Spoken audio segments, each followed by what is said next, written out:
Nakahubad po ako, na-upload niya po sa Telegram po, saka sa Facebook po. Arestado ang isang lalaki sa isang entrapment operation ng Eastern Police District Anti-Cybercrime Group. Gumawa umano ng dummy account sa Facebook ang suspect na si alias Robin at inexpose ang mga sensitibong litrato at video ng dating kasintahan na si alias Rita para pumayag na makipagtalik sa kanya. Nakahubad po ako, na-upload niya po sa Telegram po, saka sa Facebook po. Gusto niya po makipagbalikan po ako para tigilan niya na yung pag-upload ng mga ganong klaseng pictures. Magkita kami, tapos mag-sex po. Pag-delete na dun sa mga na-upload na pictures niya. Sa entrapment operation, hinuli kamakailan ng ACG ang suspect matapos siyang ireklamo ng biktima.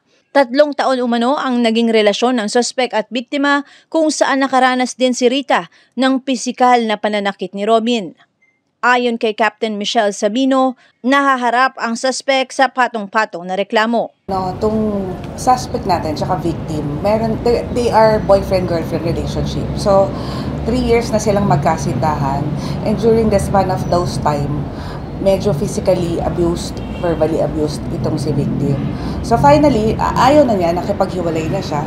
And during that time, medyo okay, tahimik nung una. Until itong August, nangungulit na ulit tong si suspect. Tapos, tinetreten na siya na i-expose ang kanilang sensitive photos and videos on social media. Which he did nga dun sa kapatid nung victim. So, gumawa ng fake, ng dummy account itong si suspect. Random first name and then last name ni victim. So, nakita ngayon nitong sister ni victim on Facebook na nakapost yung mga masaselang photos and videos ni victim. So, ang nangyari dito, sinabi niya ngayon dun sa kapatid niya. Nung pala, itong kapatid niya, itong si victim, continuously, dun siya mini-message nung suspect with the same dummy account. So, dun sila nagtatransact na, yun nga, dun siya tinatakot. And ang ni suspect is magkita sila, meet up, and have sex. On the condition na after that, i-delete na yung photos and videos niya. Hiwalay na sila nun. Naghiwalay na sila.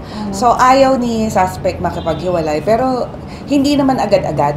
Di ako sure kung gaano katagal. But after some time, nung August, ayun, parang ayaw na pumayag ni suspect, gusto niya makipagdita to have sex with the victim. Usually kasi, yan yung mga style ng mga ex-boyfriend na merong tinatagong sensitive photos and videos ng victim. So yan ang ginagawa nilang pananakot. It's not really sextortion because in sextortion, you ask for money. Ito hindi. Parang ito yung mga ginagamit nila na reason o leverage doon sa kanilang ex-girlfriend para hindi makipaghiwalay. Kasi nga, typical sa Filipina na ayaw mong ma-iskandalo. So, yung mga shaming, ayaw natin yan. Nag-conduct kami ng entrapment operation.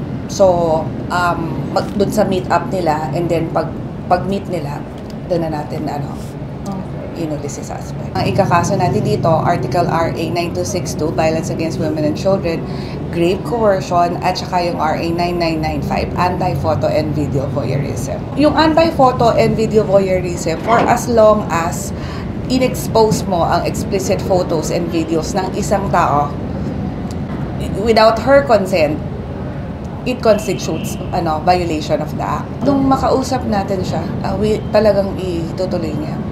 Na-inquest siya last Tuesday, and naka-detain siya ngayon sa Pasig Station.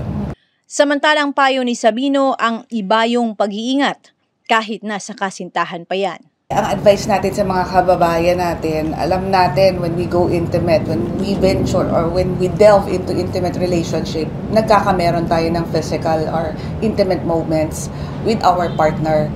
Kaya lang, minsan we're fond of taking photos and videos ng mga intimate moments natin.